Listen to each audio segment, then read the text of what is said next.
श्री राम की आज्ञा से गुरु वशिष्ठ जी ने भरत को समझाते हुए कहा, हे भरत, देवताओं के अनुरोध करने पर साक्षात भगवान विष्णु ही पृथ्वी के भार को हल्का करने के लिए रघुत्तम श्री राम के रूप में पृथ्वी पर अवतरित हुए हैं।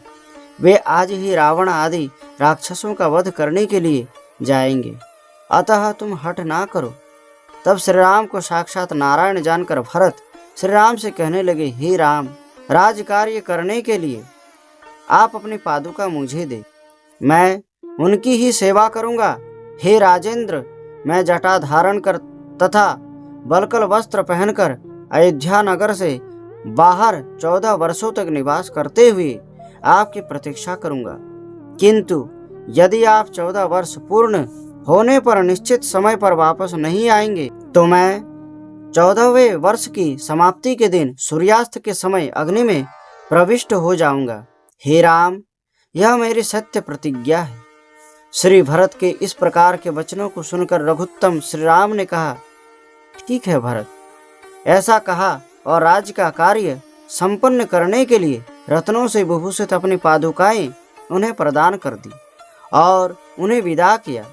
रत्न विभूषित दिव्य दोनों पादुकाएं ग्रहण कर भरत ने उन्हें अपने माथे से लगाया और अपने को धन्य धन्य समझा।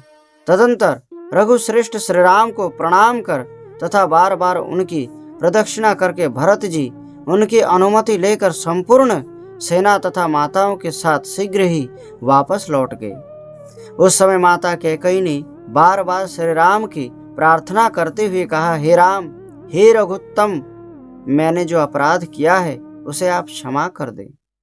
तब उनसे श्री राम बोले, आपने मेरा कोई भी अपराध नहीं किया है माता। मेरी इच्छा से ही मंथरा के कहने पर आप उस समय मोहित हो गई थी। हे माता, आप सुखपूर्वक अपनी पूरी को जाएं, मेरा आपके ऊपर कोई क्रोध नहीं है।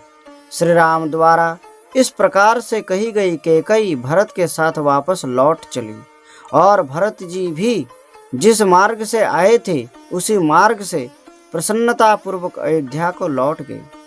सभी जनों को अयोध्या नगरी में व्यवस्थित करके वे नंदी ग्राम में आ गए और वहीं निवास करने लगे।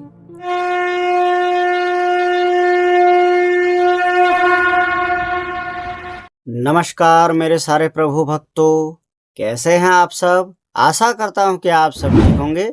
तो आज के इस वीडियो में आप सभी का फिर से एक बार स्वागत है। इस वीडियो में मैं आप लोगों को जो है श्री 108 श्री आनंद रामायण की प्रथम सारकांड का 6ठा सर्ग पाठ करके आप लोगों को श्रवण करवाऊंगा, जिसका अध्याय इस प्रकार है। देवर्षि नारद जी का श्री राम के पास आकर देवताओं का संदेश देना, राम राज्याभिषेक की तैयारी, दशरथ जी द्वारा कैकेयी को दोनों वर देना, श्री राम का सीता एवं लक्ष्मण सहित वन को प्रस्थान, प्रथम रात्रि तमसा नदी के तट पर निवास, तदंतर श्रृंगवेरपुर होते हुए प्रयाग में महर्षि भरद्वाज के आश्रम में जाना और फिर वहां से चित्रकूट पहुंचना, जयंत का आख्यान, भरत का श्री राम की पादुका लेकर नंदीग्राम में निवास, श्री राम का मुनि अत्रि जी के आश्रम में जाना। तो आइए आगे बढ़ते हैं। भगवान भोलेनाथ शिव शंकर श्री शिव जी बोले, हे देवी पार्वती, त्रेता युग में श्री राम ने सीता के साथ सुखपूर्वक रहते हुए 12 वर्ष व्यतीत किए। एक दिन देवर्षि नारद आकाश मार्ग से होते हुए वहां आए। श्री राम ने सीता तथा लक्ष्मण के साथ देवर्षि का पूजन किया और देवताओं ने उनके लिए जो संदेश कहा था उसे सुनाया कि हे राम, आप पहले युद्ध में रावण का वध करने के पश्चात ही राज्य करें। रघुश्रेष्ठ श्री राम ने संदेश को स्वीकार किया और मुनि नारद जी को विदा किया। तत्पश्चात श्री राम ने सीता से कहा, हे देवी, पिताजी मेरा राज्याभिषेक करना चाहते हैं, किंतु मैंने उस कार्य में विघ्न उपस्थित करके रावण आदि राक्षसों का वध करने के लिए लक्ष्मण को साथ लेकर दंडकारण्य जाने का निश्चय किया है। अतः तुम यहीं अयोध्या में रहो और माता कौशल्या तथा महाराज की सेवा करो। श्री राम के इस प्रकार के वचनों को सुनकर देवी सीता रघुश्रेष्ठ को प्रणाम करके मधुर वाणी में बोली, हे प्रभु, आप मुझे भी वन ले चले। मेरे वन गमन में 3 कारण हैं, मैं उन्हें बताती हूँ, आप सुने। मेरा आपके साथ दंडक वन में जाना हो, क्योंकि बाल्यावस्था में मेरे हाथ की रेखा देखकर किन्हीं श्रेष्ठ ब्राह्मण ने बताया था कि तुम अपने पति के साथ वन में निवास करोगी। वे द्विज सत्य वक्ता हैं, अतः उनकी बात झूठी नहीं होगी। आपके साथ वन गमन से उनकी बात सत्य हो जाएगी।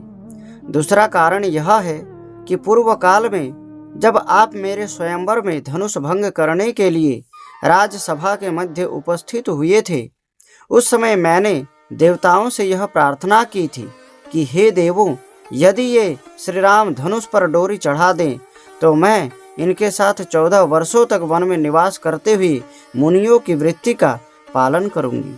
अतः आप अपने साथ मुझे दंडक वन में ले जाकर मेरी उस प्रतिज्ञा को सत्य बनाइए।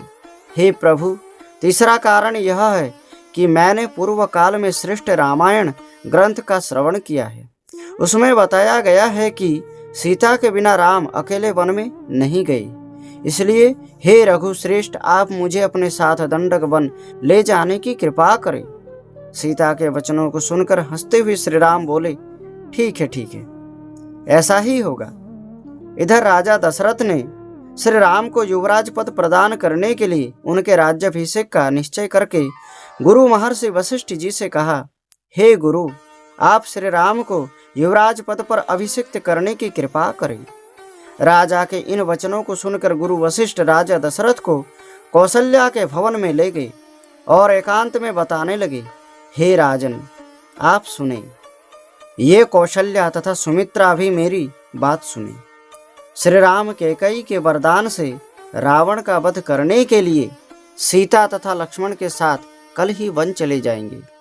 इसलिए हे राजन, आप अनजान बनकर चुपचाप रहते हुए सुमंत्र जी से अभिषेक करने के लिए सभी सामग्रियों को एकत्रित कराएं और सभी राजाओं को भी आमंत्रित करें। हे राजन, श्री राम के विरह तथा श्रवण कुमार के ब्रह्मनिष्ठ पिता के शाप से आप भी शीघ्र ही स्वर्गलोक को जाएंगे। बाद में ये कौशल्या श्री राम के राज्याभिषेक को देखेंगी। आप अंतरिक्ष से विमान में बैठकर राज्याभिषेक का महोत्सव देखेंगे। हे नृपश्रेष्ठ, भावी घटनाओं को बताने वाली भविष्य रेखा ब्रह्मा आदि देवताओं के लिए भी अनुल्लंघनीय होती है। गुरु वशिष्ठ जी की यह बात सुनकर राजा दशरथ अपनी राजसभा में गए और प्रसन्नता पूर्वक उन्होंने सुमंत्र जी के माध्यम से श्री राम के राज्याभिषेक की सभी सामग्रियों को एकत्रित कराया और दूतों को प्रेषित कर सभी राजाओं को बुलाया। राम के राज्याभिषेक की बात सुनकर आश्रमों में निवास करने वाले अनेक ऋषीश्वर तथा मुनिजन भी वहां उपस्थित हुए। दूतों ने चित्र विचित्र श्रेष्ठ ध्वजा पताकाओं से तथा तोरणों से संपूर्ण अयोध्या नगरी को सुसज्जित कर दिया। स्थान स्थान पर जलपूर्ण सोने के सुंदर कलश स्थापित कर दिए गए। तदंतर गुरु वशिष्ठ जी ने राजा के मंत्री सुमंत्र जी को आज्ञा दी, कल प्रातः काल ही सभा कक्ष के मध्य में स्वर्ण के अलंकारों से विभूषित कन्याएं तथा 4 दांतों से सुशोभित ऐरावत कुल में उत्पन्न 16 हाथी उपस्थित रहे। वे हाथी स्वर्ण तथा रत्न आदि आभूषणों से सुसज्जित रहने चाहिए। विविध तीर्थों के जल से परिपूर्ण 1000 कलश भी वहां स्थापित रहने चाहिए।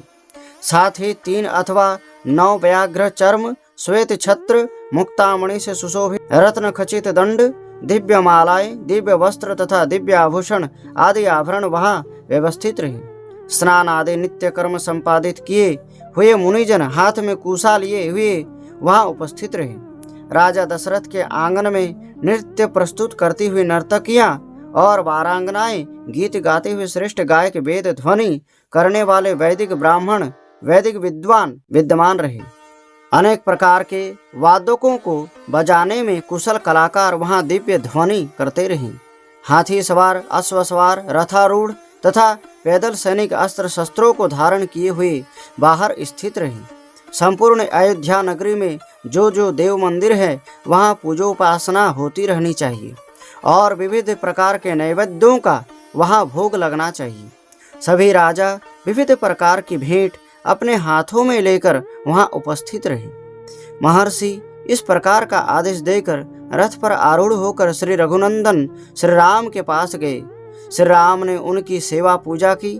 तब वशिष्ठ जी ने उन्हें राज्याभिषेक का संपूर्ण वृतांत बताते हुए कहा, हे राम, आप तो केवल निमित्त मात्र हैं। कल आप दंडकारण्य को प्रस्थान करेंगे और 14 वर्ष वहाँ निवास कर रावण का वध करेंगे।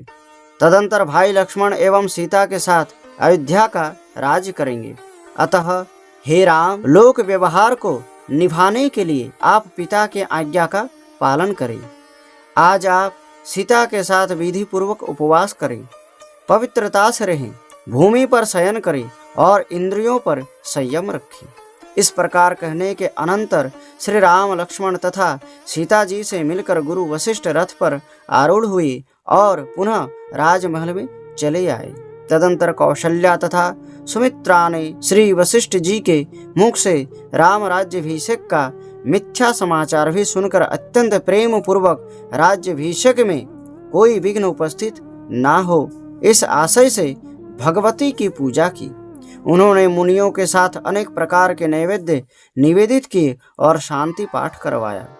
अपराह्न काल की बात है, दासी पुत्री मंथरा जो महल की छत पर खड़ी थी, उसने अयोध्या नगरी को सुसज्जित देखकर रास्ते में जाती हुई एक वृद्धा से इसका कारण पूछा।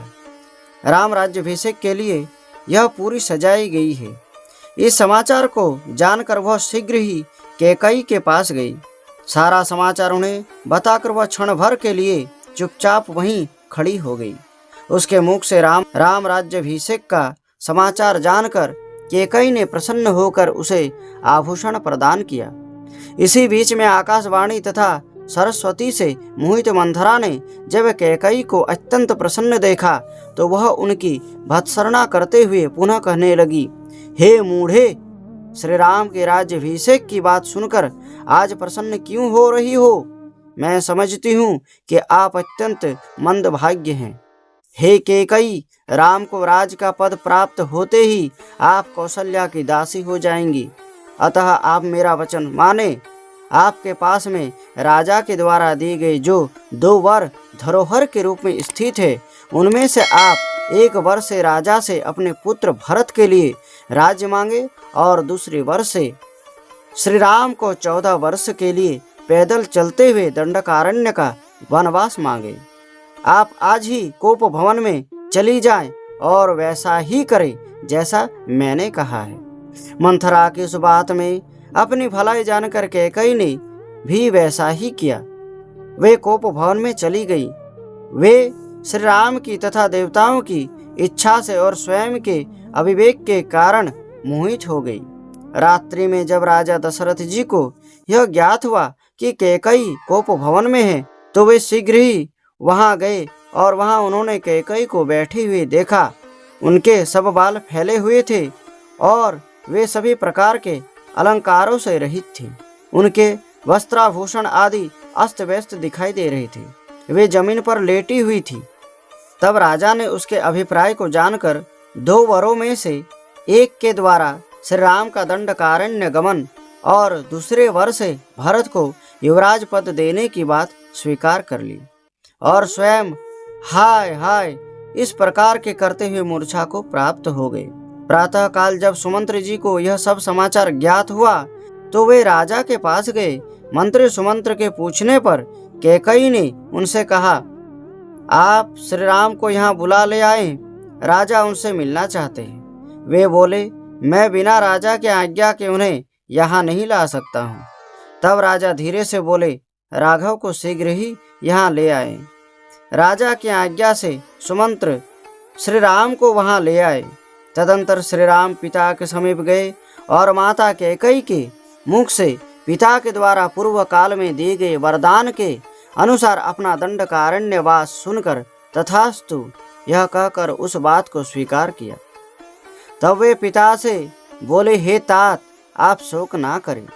मैं दंडकारण्य को जाता हूँ। श्री राम का यह वचन सुनकर हा हा करते हुए रोते हुए राजा बोले, मुझे छोड़कर तुम घनघोर वन में क्यों जाना चाहते हो? पिता के ऐसे वचन सुनकर श्री राम ने उन्हें सांत्वना प्रदान की और कहा, मैं आपकी प्रतिज्ञा को पूर्ण करके शीघ्र ही पुरी में लौट आऊंगा। इस समय मैं जाना चाहता हूँ ताकि माता कैकेयी के हृदय का कष्ट दूर हो सके। मैं माता कौशल्या को आश्वस्त करके और सीता को समझाकर आ रहा हूँ और फिर मैं आपके चरणों में प्रणाम करके सुखपूर्वक वन को जाऊंगा। ऐसा कहकर वे माता कैकेयी तथा पिता दशरथ जी की परिक्रमा करके माता कौशल्या से मिलने उनके भवन में गए। माता को प्रणाम कर राम ने बार बार उन्हें समझाया और पुनः उन्हें प्रणाम कर तथा उनके परिक्रमा करके तथा उनसे परामर्श करके वे अपने महल में आए। यहाँ आकर उन्होंने सीता को संपूर्ण समाचार बताया।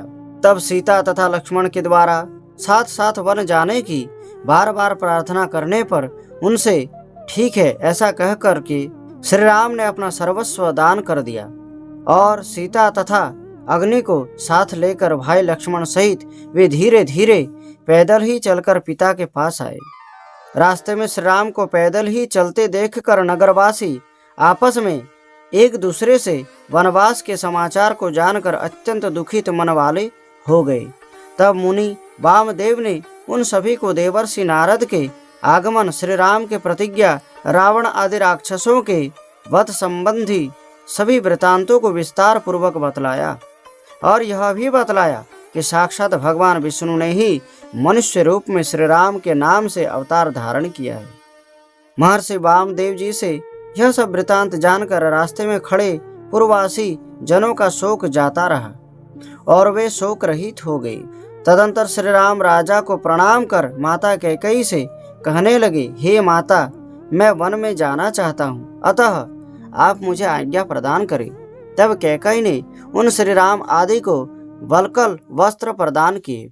राम उन वस्त्रों को धारण करके सीता को वस्त्र पहनना सिखाने लगे। यह देखकर गुरु वशिष्ठ अत्यंत क्रुद्ध हो उठे और कैकेयी की भर्त्सना करते हुए कहने लगे, अरे जड़े, अरे पापिनी, अरे दुर्वृत्ते, अरे दुष्टे, तुमने तो राम को ही वन भेजने के लिए वर प्राप्त किया है, तब तुम सीता को क्यों वल्कल वस्त्र दे रही हो?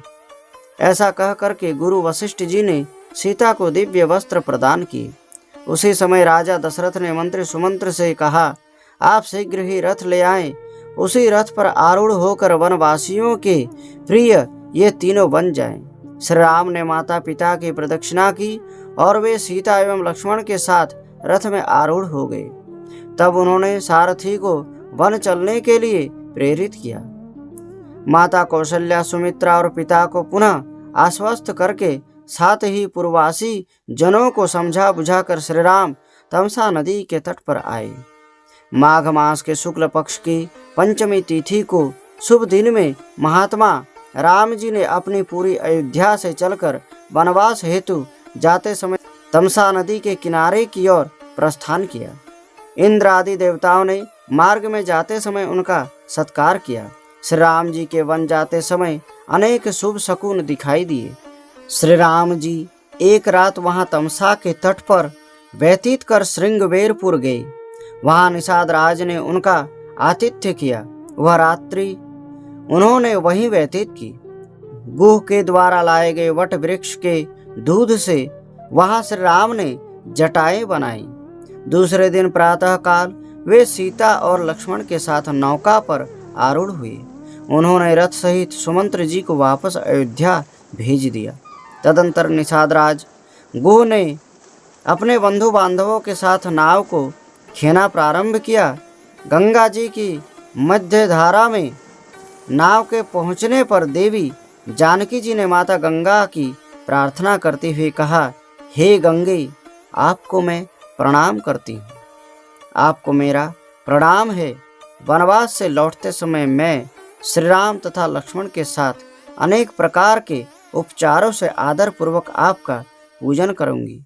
इस प्रकार कहने के अनंतर नदी के पार पहुंच जाने पर राम जी ने निषाद को वापस भेज दिया और एक रात्रि वहां निवास कर वे धीरे धीरे चलते हुए महर्षि भरद्वाज जी के आश्रम में पहुंचे।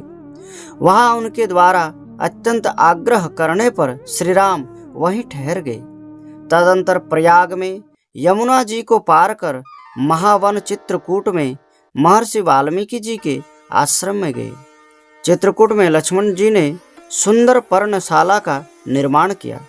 रघुत्तम श्री राम वहां भाई लक्ष्मण एवं सीता के साथ सुखपूर्वक उसी प्रकार रहे जैसे कि अपने भवन में ही ठहरे हों।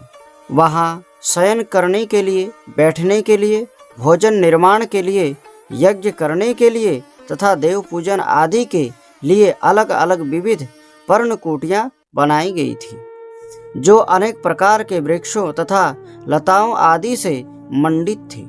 श्री राम जी कंदमूल तथा वन में होने वाले फूलों आदि के द्वारा मुनियों का आतिथ्य उसी प्रकार करने लगे जैसे वे अयोध्या में अपने भवन में करते थे। एक दिन की बात है, श्री राम देवी सीता की गोद में सिर रखकर शयन कर रहे थे। यह देखकर उसी समय इंद्र का पुत्र जयंत कौवा बनकर वहां आया और वह सीता जी के लाल लाल अंगूठे को अपने नख तथा चोंच से बार बार विदीर्ण करने लगा।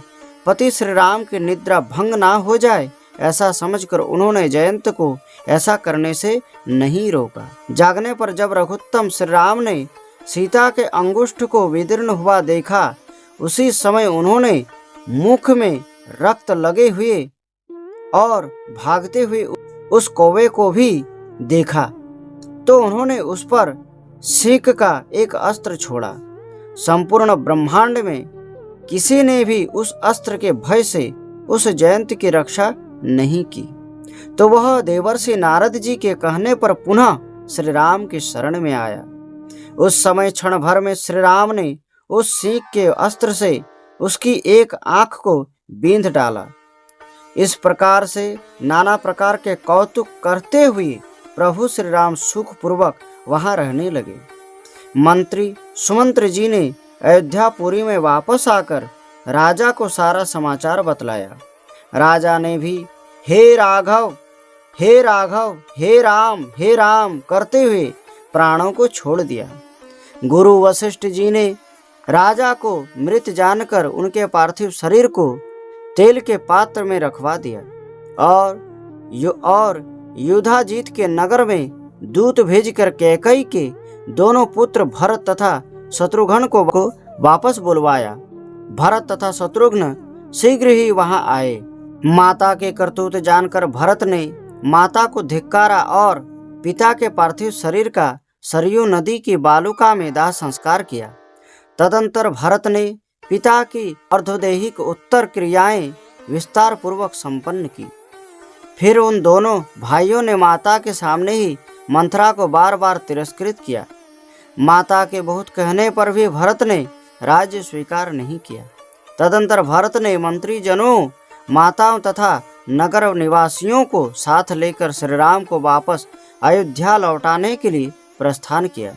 मार्ग में निषाद राज गु ने उनका सत्कार किया। तदंतर वे प्रयाग में मुनि भरद्वाज जी के आश्रम में गए।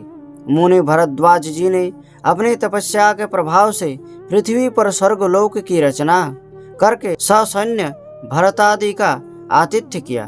तत्पश्चात उन्हें प्रणाम करके मुनि के द्वारा बताए गए मार्ग का अनुसरण करते हुए भरत चित्रकूट में अपने बड़े भाई श्री राम के पास गए।